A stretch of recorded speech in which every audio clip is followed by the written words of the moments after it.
Welcome to It Takes Heart.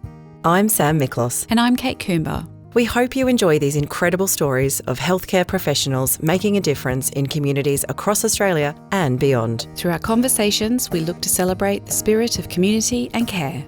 We acknowledge the traditional custodians of the land who have long practiced and shared ancient methods of healing, providing care and support for their communities with wisdom passed down through generations. Join us as we explore what it truly means to take heart.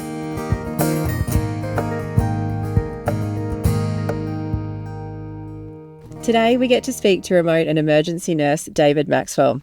David's been working with our team on and off since 2018 on a variety of rural and remote contract roles.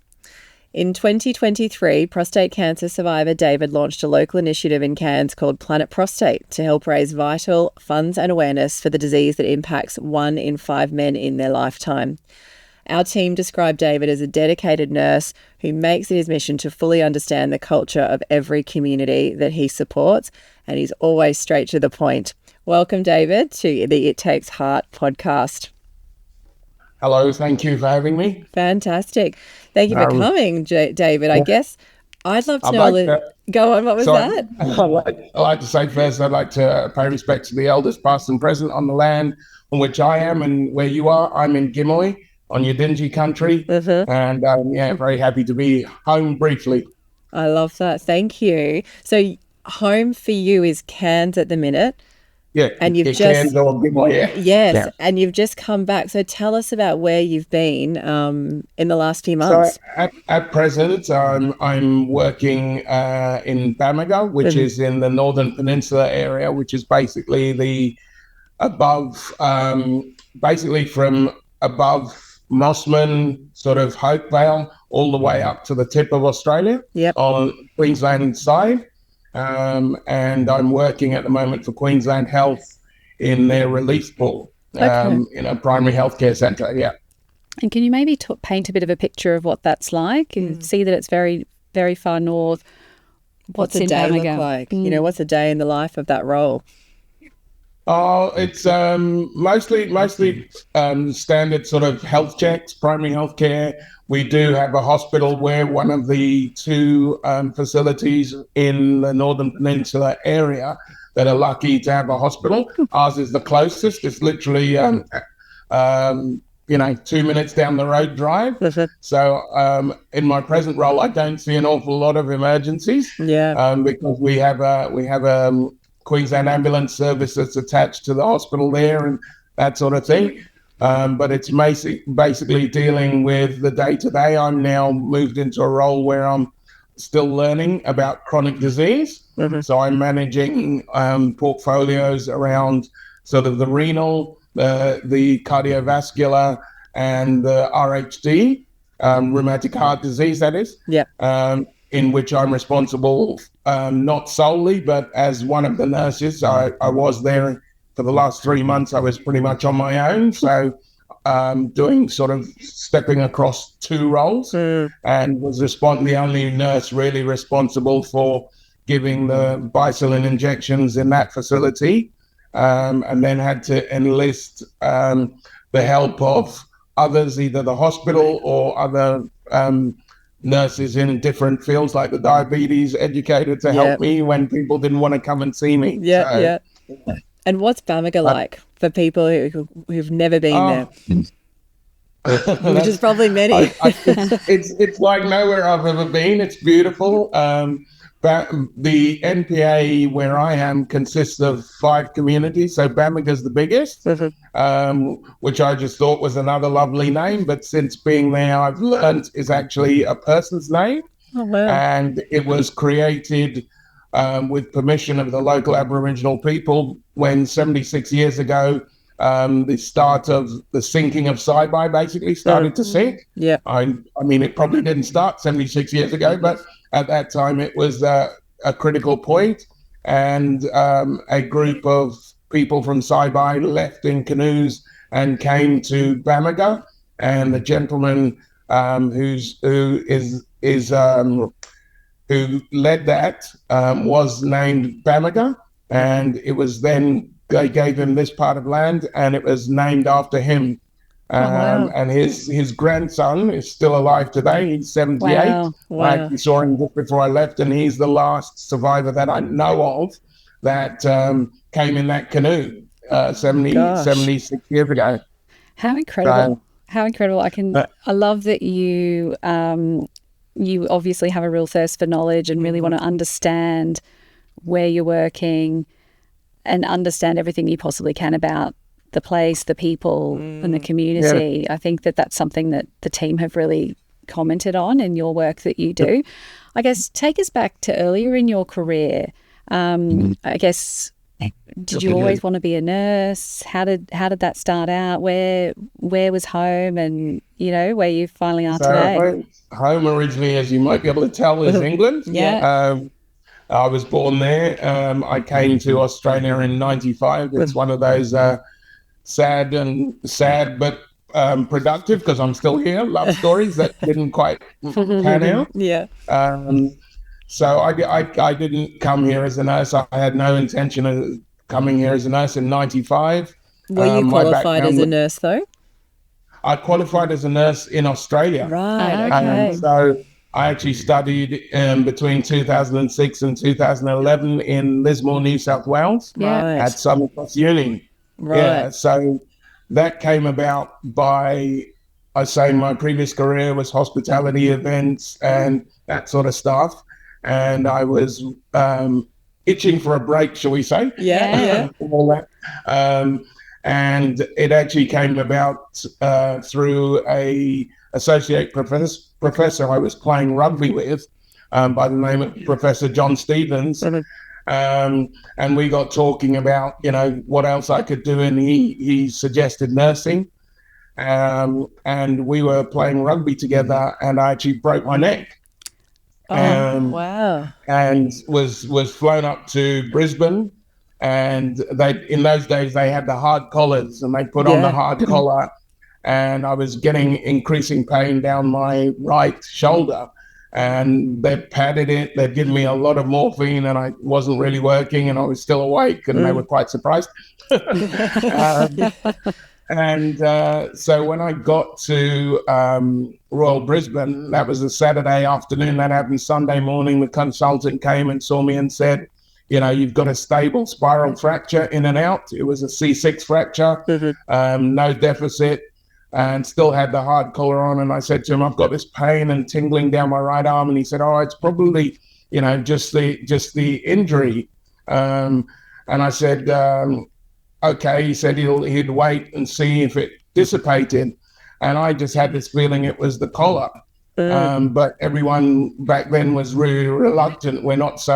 It's changed the management of neck injuries now, but then it was put the collar on and don't touch it until we absolutely have to. And the male nurse, funny enough, came in, and I said, look, this collar's really giving me a problem. And he'd been there and heard that I had a stable fracture, so there was really no danger. He said, I'll go and see if I can find a soft collar. And so he went away and came back. And funnily enough, I don't know if I knew his name, to be honest, because he was in and out. And he went down, he found a soft collar, and I said, look, I'll take responsibility, but if it's stable, it should be fine. And he took off the hard collar and slipped this one on. And as soon as he did that, all the feeling came back to my arm, and it had been pressing on a nerve. And just after that, with the conversations I'd had with John Stevens, I thought, this is probably what I want to do, make that little bit of a difference. I'd been sort of on the other side of the schedule with plying people with alcohol or telling them not to behave in pubs and things like that. And I felt it was enjoyable. I did that on both sides of the planet, if you like, England and here, for about 10, 15 years. And then I just decided, it's time to do something different. And I felt something that would make a difference, really. So I ended up studying. I started in 2006, and my mum was ill then, so I got interrupted. I went over to be with her briefly, which extended it a year, and I came back. Then I decided to go to Norway as part of my course. So I went to Stavanger in Norway, and that when I went, I was told, "Don't worry, it'll all still line up and it'll be fine." Yeah. Unfortunately, it didn't when I came back, so that extended that by a year. The world's longest degree. And then I failed a couple of things, as you do when you're at uni and having fun. Yeah. So it ended up 5 years to fully complete the degree. And then I pretty much from then went rural. And back then in 2011, people were like, "Oh, don't go rural. It'll wreck your career. You want to go to a big hospital and get all the experience." But it was actually a really eye-opening experience, both, for my psyche, seeing parts of Australia that I never imagined. And my first point of call was Broken Hill and Wilcannia in far west New South Wales. And, it was amazing. The welcome was amazing. The learning was steep.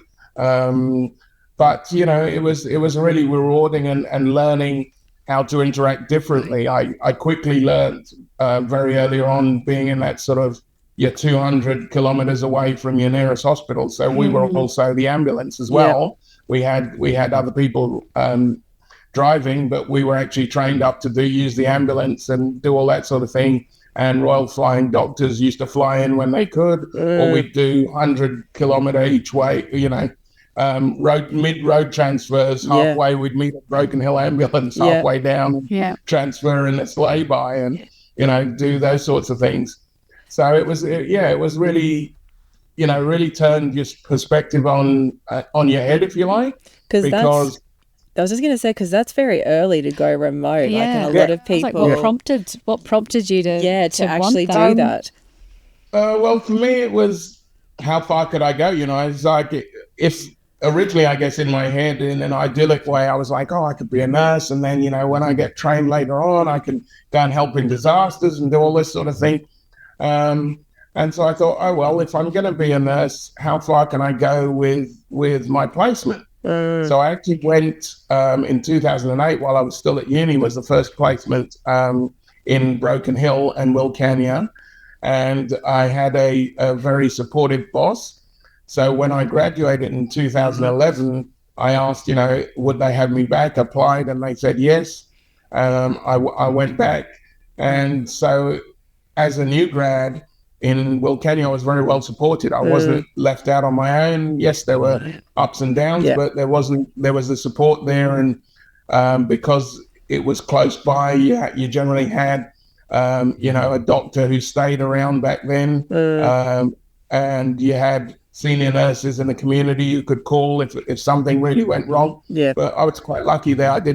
We didn't get too much trauma and that sort of thing, despite the fact we were on a major road, highway. Wilcannia used to be known as the Paris of the West. Oh, wow. I've not heard it referred to as the Paris of the West. No. It used to have paddle steamers going up and down all the way down the Darling. Yeah. And the old bridge at Wilcannia used to have a drawbridge sort of thing that lifted up. Oh, so wow. it would lift up in the middle and the paddle steamers would go along. That was when the water was flowing, which doesn't happen quite as regularly now. But like Tower Bridge in London. Yeah, sort of. But it was a straight sort of up like that in the middle. I read, I think it's Sarah Donnelly's book, where she was a teacher who went to Wilcannia, and she talked a lot about the water when it flows and didn't. Yeah. And, the community and oh, very different. Yeah. Mm. When the water's flowing, it's a very different, vibrant community as to when the water's dried up. And there's some amazing pictures of people just walking in the riverbank with just puddles and stuff like that. It's very different aspect. You've really landed on your feet in rural and remote, like straight up from the outset, which it often takes other people a good couple of years to get there. What would, I guess, in terms of, tell us about some of the communities that you've had the biggest impact on, and probably those really memorable ones that have really stayed with you. I think pretty much all of them I've had. I've been to in different places. I've worked as a RAN. Wilcannia I was a registered nurse then, obviously not quite a RAN at sort of 2 years out. I then went from there to a place called Balranald, where it was like a doctor on call. and you had to always explain to people why you had a Victorian dialing code, even though you were still in New South Wales, and why you wanted to send people to Swan Hill and not somewhere else, you know. So that was quite funny. But I think the thing about it is each one's taught me something different. I say in Wilcannia, first up was the perspective of, you know, you come out of uni, you're all very keen. I was lucky enough, like I had good mentors, and I was able to relate with the community and learn very quickly that what you've learned and what you're capable of isn't the most important thing. Yes, you have to be safe. Yes, you have to have the skills, but it's actually more about understanding people and where they're coming from and what it is they want, rather than, you know, I think they always say that, you know, some of the nurses that go remote are like, we're going to save you, the saviors, or whatever, you know, and it really is just letting all that go. I mean, it's a practice. It's a practice ongoing, because we kind of go, oh, I've given you this information and this could help you and do this, but at the end of the day, you don't want to, or it's not your priority. You know, somebody's obligation to their family or the caring responsibilities is more important than their own health. And it's sometimes difficult to grasp that, but it's about trying to understand that and letting it go, and just every time's a fresh time. And now, sort of 11 years down the road or 12 years down the road, I just say to people, okay, I explain who I am, how long I'm there for. I think that's always important. You were saying about, you know, what could I say to other people? I think it's very important when you go into the communities to give people choice. Sometimes you don't have that if you're the only nurse. I've tended to stay away from the single nurse post, because I think for me, I wanted that support. I wanted that knowledge and ability to be mentored, whether it's by health workers or other nurses, so that you're not fatiguing, which is important. But it's that thing of, okay, here I am. I'm here. My name's David. I'm here. I'm a nurse. This is my history. So when I was in the NT, sorry, I'm jumping around. No, I love it. It was the 4 Fs, and I always forget one. So they taught us footy, family, friends, and fishing. There we go. I got it this time. There you go. You got it in one hit. So that's your point of contact. So where you start as a nurse is introducing yourself to that person, telling them where you're from. Yeah. Because you're on their country, and what your heritage is. This is my personal thing. I'm not saying that everybody should do this, but I found it works for me. And so they get a sense of where you're from. You tell them how long you're going to be in their community, and you give them that choice, because a lot of the time people don't want to see a stranger. You know, they don't want to go over that story over and over again necessarily. So if you give them that choice, and then they go, no, it's all right, I'll see you. Yeah. And that's a real privilege when you really know nothing in that sense of where you are, how the dynamic is, and the ins and outs of the protocols, or even that sort of thing. It's just trying to learn. The other thing now I've developed in saying is, you know, please, I'm here to learn. So I don't know your culture. I know little bits, but please educate me. Let me know if I say something wrong or ask you a question that may be deemed inappropriate, so that I can learn and better my practice. And a little thing about that is one thing that came out of that is, especially somewhere in the territories, it's not so much where I am now, but there are places where even when you've got a couple in, you can't ask them about providing a sample in front of their partner. Yeah, yeah. So I got told, luckily I was told that by a very lovely man, and he said, look, you can't say that. Yeah. So you literally just go and get the pot, put it in the brown bag. Everybody knows what it's for, and you hand it there and say, can you do that for me? Yeah. You don't actually talk about what it is, because in certain places that's not acceptable. Yeah. Yeah, so it's just things that rejigging and I guess self-reflection in those terms of what we think is day to day, which in all these different cultures, because there are many around this country. That's what I was going to add. just completely. You just wouldn't even think of it. You can't assume, can you? You've got to kind of go in with an open mindset of almost, I know nothing, tell me everything. And we were talking earlier about that cultural awareness piece, and it's challenging. I think some people have talked about certain courses that you can do and some upskilling in that regard. But it really sounds like you need to lean into each and every community and actually ask questions and be open and authentic, so that you can really have the best impact you possibly can whilst there. Yeah, no, absolutely. And I think, unfortunately, because of the system, we're going into places that are short of nurses, let's face it. We're filling a gap, a need, because people don't want to necessarily be there. But the key for me is to go in and try and tap into that local community, the local health workers, even the driver. It doesn't really matter to ask those questions. It's very strange to me in the territory. There's in certain places, when somebody dies, depending on their standing in the community, they shut the shop. Yeah. Yeah. And it was like, what? The shop shut? No, so and so's passed, and we're shutting the shop, and the clinic's going to be shut. Or a lot of times now they'll allow the clinic to keep going, but all the Indigenous staff will go home as a sign of respect. So it's okay for the outsiders to keep working, but the Indigenous staff will go home in certain places. And it's just like, when you landed there and you don't really know something, you're like, I'll pop up to the shop and get something, and they go, no, it's shut. Or for other reasons, where things happen culturally and they close the shop. And it's like, okay, if you haven't got food, you just, I've got a big enough belly that I can manage for a day or two. You can survive. It is those sorts of things. And it's really, it's a privilege to be allowed into those communities. I think being mindful of the fact that we are guests, also, taking into account where places where I worked where overcrowding is rife, which we know in communities, and we step in and step off a plane, and you get the use of a car, and you get a 2-bedroom house to yourself, or a single bedroom unit.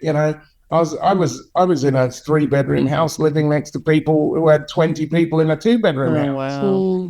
In the territory. And so that, being conscious of that, and understanding that, the environs are challenging, but we're blessed. We really are blessed, and I hear a lot of people complaining about, it's not enough money, or the conditions of this, or the dogs are barking all night and this and that.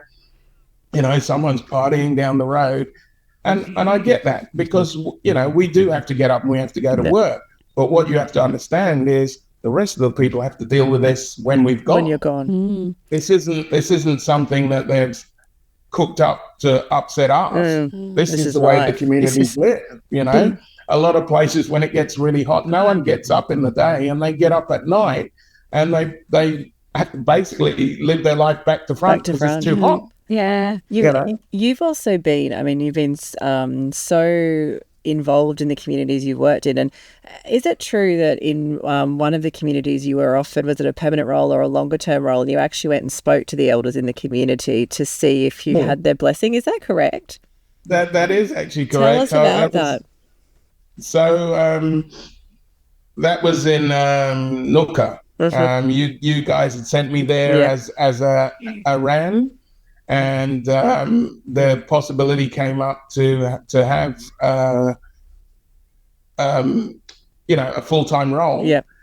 And we had, I can't remember how it came about, but there was I think it was just people said search about the art centre and look about something, it was an off-the-cuff comment. And they said, I'll go and look at this video about the art centre. And in that, there was a lady from Nooka who was, I better not say her name just in case she's no longer with us. But she was talking about the structure and the cultural structure. And she described, the proper way of doing things, and the fact that there's this sort of 3-tier system, if you like, of elders that you had to go and talk to. If you wanted to do something in the community, you needed to get these people's permissions. And at the time, I'd met some of those people, but didn't know I'd met them because I wasn't introduced to them. Anyway, so I did some research when this came up and the opportunity, I think when I was working with Janine to be there. And so now I knew these people. I went and asked, and I went and saw the different levels and said, look, there's a possibility I'm going to apply for a job here and want to stay. Is it okay? One of them I treated like the day before and didn't know who he was. Yeah, who that was. And the other people.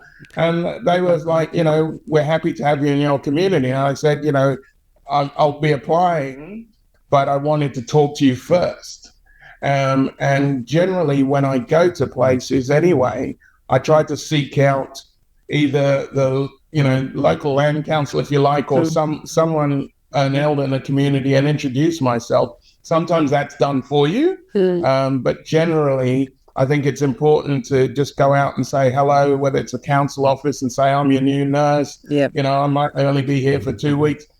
They'll know you're there, but it's just making that difference and reaching out to them. I found really good, and the welcome was great. And I stayed, I think, ended up there 15 months in working there, and it was a hectic place. It's 5 hours drive from Catherine, I think. Yeah, wow.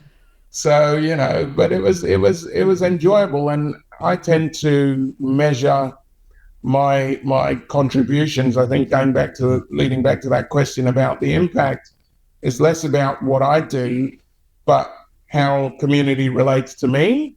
So I've been lucky enough that, say you work in the Territory, you go to Darwin or you go to Catherine. If you're working in, Mount Isa, I think another place you sent me, you go to the shop and stuff. It's how the people you've treated react to you when you're out on the street, or when they see you in somewhere else. And for me, I always say to people, I have a saying that says, if they're not throwing stones at me, then I think I've done all right. You've done your job.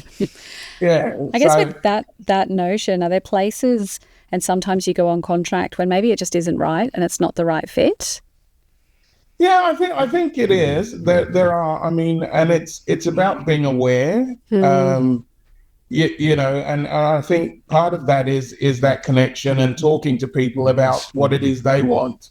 I think a lot of us, we've gone to university, we've spent all that time, we've got all this knowledge, and we know what's what, but really we don't in that respect. So I think I've been to places where certain say visiting specialists will get no one in their clinic.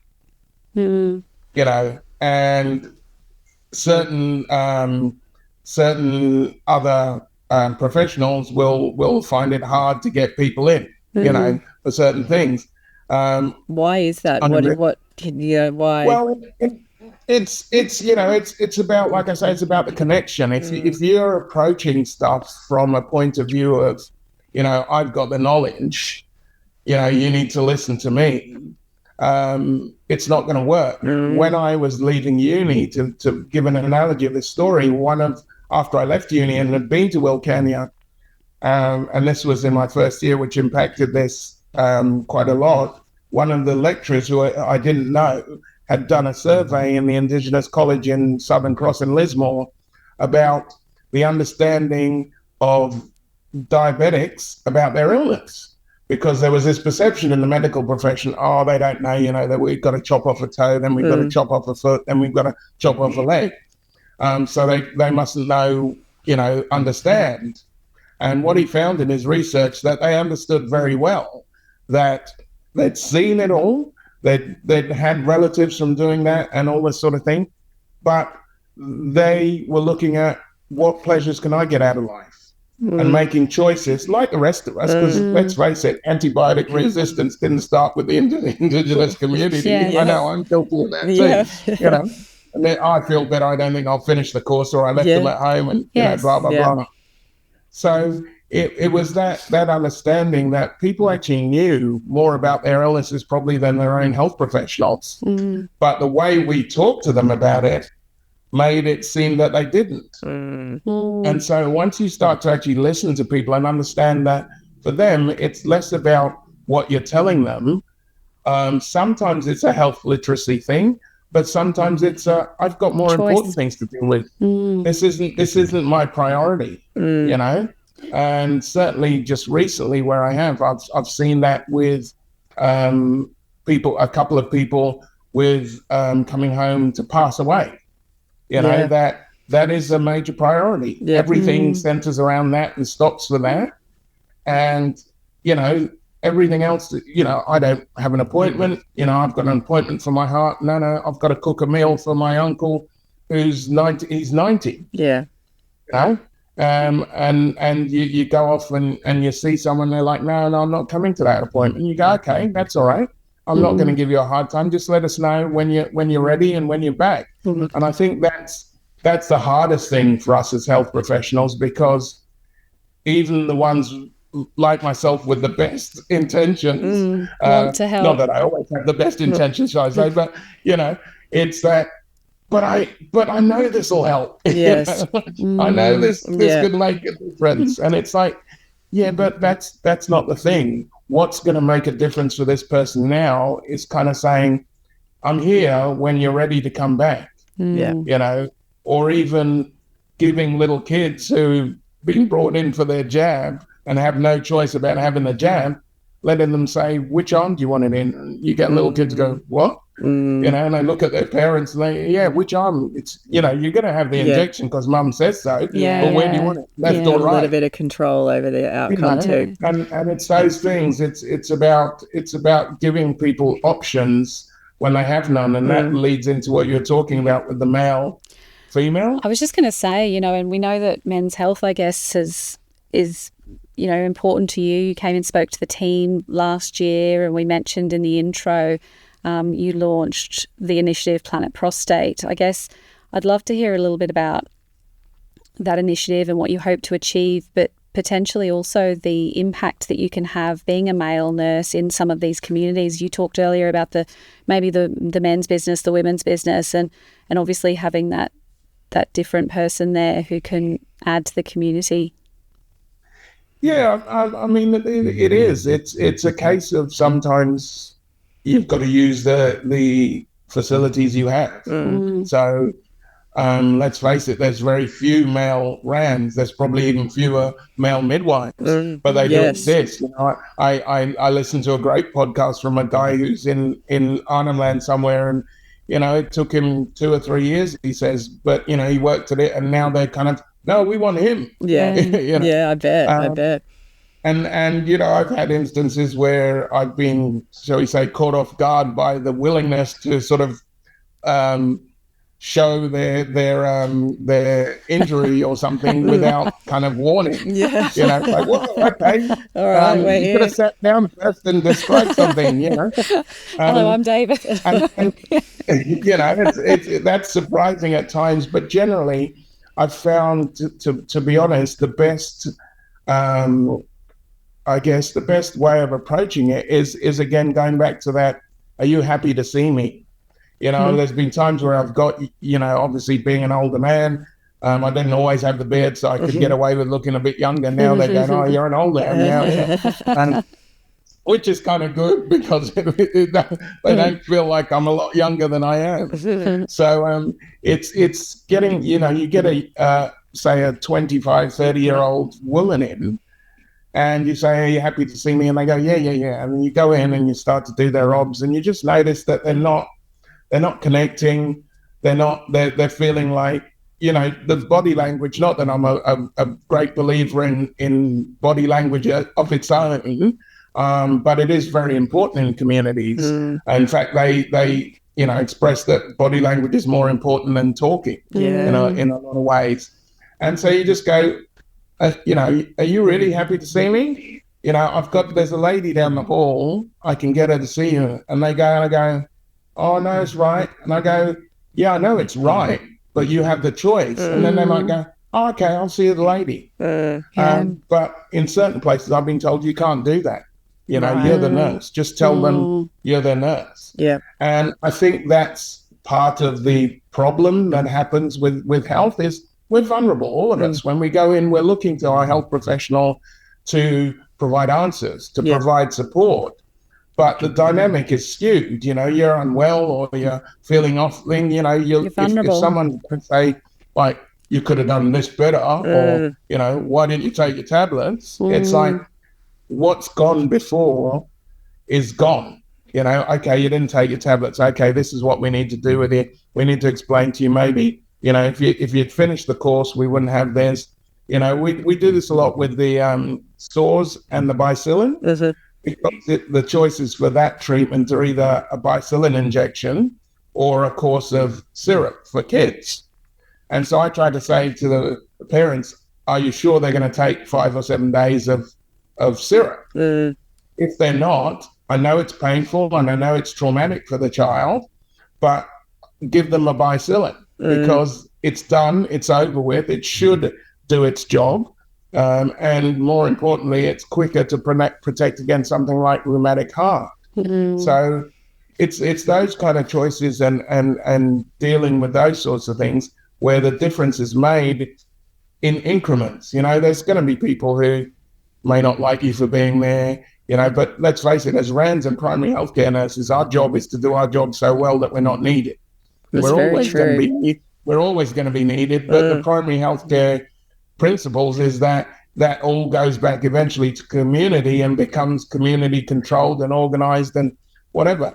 But that has its problems, and I've been places where people say, we're glad you're here because so-and-so won't talk to so-and-so, so if you're not here, then that person doesn't get treatment in extreme cases. But on the other hand, there's places where there are those cultural barriers, but people understand that if there's no one else, you've got to kind of deal with that.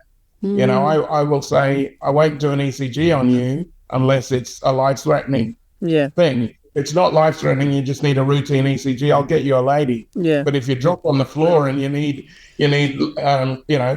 advanced life support, we're going to have to do it. But it's then also how you do that. If there's somebody there, you can get them, literally speaking, to lift up their relative's breast, and you can put the dots on, and you can do all that without actually being too invasive. Make sure they're covered. You don't just rip things off, and it's just a different way where you'd see in a normal hospital, it's an emergency, we'll cut the clothes off and do that. You don't kind of do that. And I've had people say, you're not cutting this shirt off, it's my best shirt. You're like, okay, this is going to hurt because I've got to get it off. So it's those things that it's just vastly different. So many stories. I think if other healthcare professionals were listening and really enjoying hearing the differences between different communities, but also just the different line of work that you can have, what sort of advice would you give to people who are considering, is that the line of work for them? You have to be flexible, which doesn't always work, but you have to try. Open to change. It's, little things are different, like the way, even small things like going rural. It's kind of like going into a religious community in certain ways, and I'll make that clear in dress. We come and we're from beach suburbs and do this, and we're runners and this and that. We go in these tight little shorts and little vests, and we're running around, and it's like, you don't do that. People do, but they go, why is everyone staring at me? And you go, and this happened when I was going to Broken Hill. I had a friend, actually. We both went out to Broken Hill in different places, Wilcannia and Broken Hill. And I said to her, I've been out there before. You need to, when you go to the swimming pool, you need a rashie on, And she was like, oh, no. And she's a surfer chick. And we're like that. And we're still friends today. And she went to the pool without all that, and she came back. She said, everyone's staring at us. I said, I told you, you got to put a shirt on. You might have a bikini on, but you put a shirt on. If you haven't got a rashie, you put it on. Nowadays, 12, 15 years later, you go to Broken Hill Woolies and people are wandering around in bikinis now. But back then, in 2008, it was a bit different. I still find it weird because Broken Hill's miles from the sea. But anyway. Yeah. I was thinking, why are they in bikinis in Broken Hill? It's the tourists, though. They come through and, it's hot. Yeah. And they go, I've got my bikini on and I'm going shopping. It's like, it's not Byron Bay. You can get away with it. No, it totally isn't. David, can I ask a little bit more about Planet Prostate? That's for you to have launched that initiative yourself. Tell us about that. What do you hope to achieve with that? Well, it's going to be a slow uphill climb. I know that. So the idea of Planet Prostate was to raise money and awareness. I must say that I think even when I spoke to you guys, it became less about the money and more about the awareness. Prostate cancer is a widespread diagnosed cancer for men. It's also a double-edged sword because it's one of those cancers that people say you don't die from it in general, you die with it, which is true in a lot of cases, but there's those small amount of cases where it has a major effect. And obviously, like breast cancer, it's a family-wide effect. And the thing about that is the guidelines in general in the greater population are like, don't test because we only find 1 or 2 people. That's fine. But when you're in a rural area, 1 or 2 people is a big impact compared to like a city. So for me, going through it as a health professional, I found bewildering, challenging at times. And with someone who has that health literacy, I also began to realize that comparatively, again, not that it's a competition, but unfortunately, the resources that breast cancer has is way more than that of prostate cancer. And what surprised me was that the BRCA1 and 2 gene, which is a potential cause for breast cancer, is also a potential cause for some prostate cancers. Wow. And we do all this breast screening and we find people with breast cancer, and I couldn't seem to find any way that we were then saying, you need to talk to your brother or your son because you've had breast cancer, so that he gets checked earlier than the guidelines. Because there's a potential, and vice versa, that if someone's got prostate cancer like myself, then I need to talk to a sister if I had, or even my niece. So for me, my dad had it, and that's what he passed from. If I get it, I think I'm twice as likely to get it if I'm right with the figures. If I've had a close relative get it, because myself and my dad have got it, my brother is 3 times as likely to get it. But he's had a different type of cancer, so I'm actually the last in the family of 4 to get the cancers. But anyway, that's another story. That's must have been all the hospitality days. Yeah, I think it is. It is, and it's a lot of. To be honest, for me, I also believe in the sort of psychosocial of health as well. There's more to it than social, emotional, and psychosocial causes, and holding things in, resentments, all these sorts of things. I do read a bit of Louise Hay, if you're aware of who that is. Yes, I am aware of her writing on the mirror, the affirmations and all of her things. The affirmations and stuff. But, it's not about being a be-all and end-all, but it's about taking a multitude of things and picking what works for you out of little things.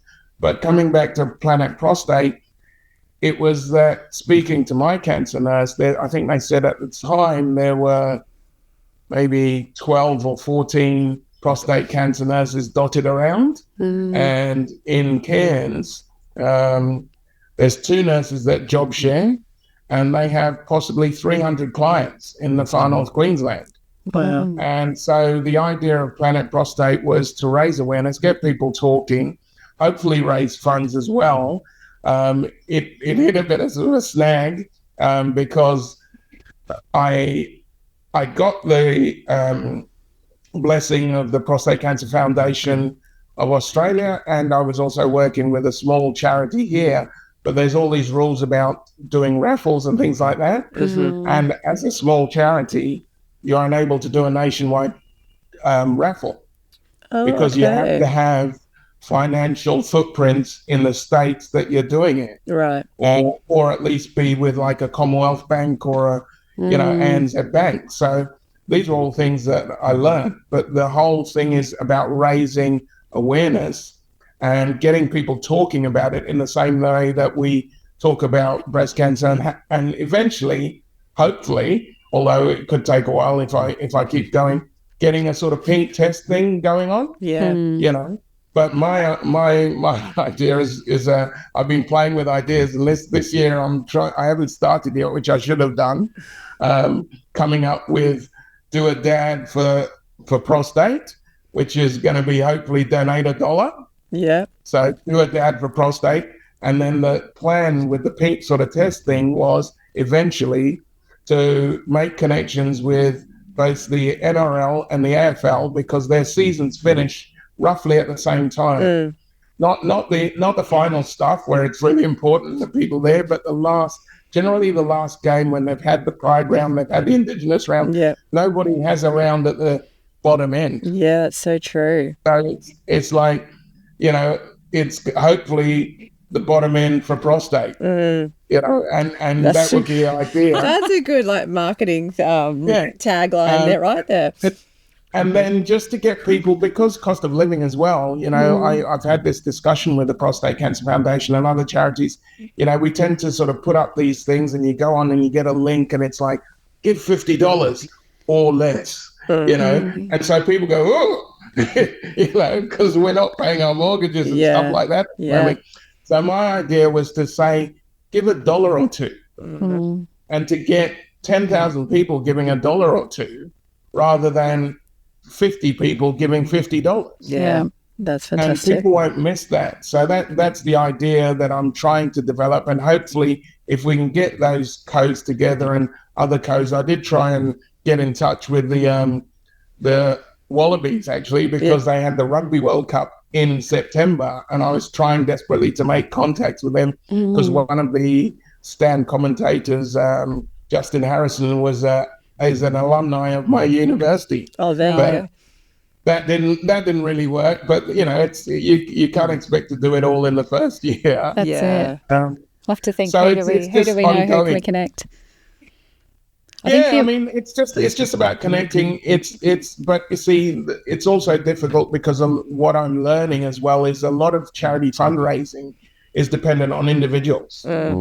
So they will give you a letter to say you can raise money for us, but I've got to be very clear that I don't work for them. Yeah. And also they have ambassadors, which I'd love to approach, but are kind of off limits. Yeah, okay. You know, and all that sort of thing. So, yeah. So I guess today, David, when we talk about Cornerstone bringing $500 to a charity of choice today for your participation on the podcast, where is that money going today? So my choice is the local charity that helps cancer survivors of all sorts. Yeah. It's called Couch Wellness, and it has a long history in Cairns. I believe it's on land that was donated by a family who campaigned long and hard and were instrumental in eventually getting a cancer centre that we now have in Cairns, the Liz Plummer Cancer Centre. They operate separately on a block of land not far from where I live, and they basically have services. So they've got, you know, physio, massage, all these sorts of different things. They've got what do you call them? My brain's gone. Sorry. Yeah, that's right. Therapists. Yeah.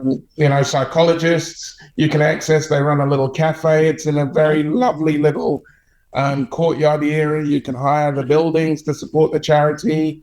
You know, they do regular fundraising around Cairns, and because of the family links, have got a great sort of grassroots thing with various companies around Cairns that will do, have not tip jars, but have donation jars for 2 or 3 charities and local charities, and you put your bottle tops in or whatever, and now they count them up and give to that charity. So for me, they've been very helpful. They were very supportive with the Planet Prostate thing. And as a small charity in a big small town in far north Queensland, I think $500 would go a long way to them. So that's where I choose to send the $500 he's gratefully donating on my behalf. Thank you so much, David. We have just so enjoyed our time with you. You know, you are such a genuine, respectful man. You know, the work that you do and just the effort that you put into your community, it just shines through so much. And, you know, at Cornerstone, we're so very grateful that we've been able to be affiliated with you over the years. And certainly I've always loved that you've always given us feedback and told us that we need to lift the game of what we're doing well. And I love that about you, because you're just always looking to leave where you've been a better place. So thank you so much for your time today. Thank you. Thanks for listening. Don't forget to share, rate and review. This allows us to reach more people and share more incredible stories. Click the follow or subscribe button to ensure you never miss an episode.